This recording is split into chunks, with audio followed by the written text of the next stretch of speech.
मेरे नबी करीम सल्लल्लाहु अलैहि वसल्लम ने फरमाया, आकाए दो जहां सल्लल्लाहु अलैहि वसल्लम का इरशाद पाक, मेरे आका फरमाते हैं कि जिसने जानबूझकर एक नमाज छोड़ी, जानबूझकर, उसने तो अल्लाह के अल्लाह होने का इनकार किया, माज़अल्लाह, यानी उसने कुफ्र किया। अल अमान वल हफीज, अगर वो तौबा किए बगैर मर गया तो उसका अंजाम क्या होगा, सोचिए।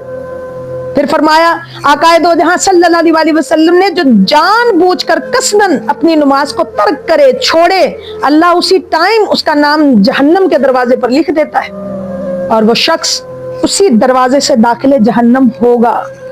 मेरे आका सल्लल्लाहु अलैहि वसल्लम ने फरमाया कि नमाज तो मेरी आंखों की ठंडक है, अपनी आंखों की ठंडक करार दिया नमाज को।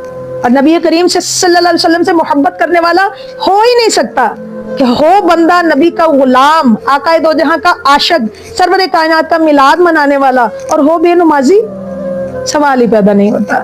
सरकार सल्लल्लाहु अलैहि वसल्लम के आशिक की पहली निशानी ही ये है कि वो अपनी नमाजों की हिफाजत करता है, 5 वक्त की नमाज के लिए हमेशा अपने आप को तैयार रखता है, रब के हुजूर हमेशा सजदा करने के लिए वो तड़पती है उसकी पेशानी। अल्लाह तबारक व तआला अपने करम और अपने फजल से हमें नमाज पढ़ने की तौफीक अता करे। खुदारा अपनी नमाजों की हिफाजत कीजिए।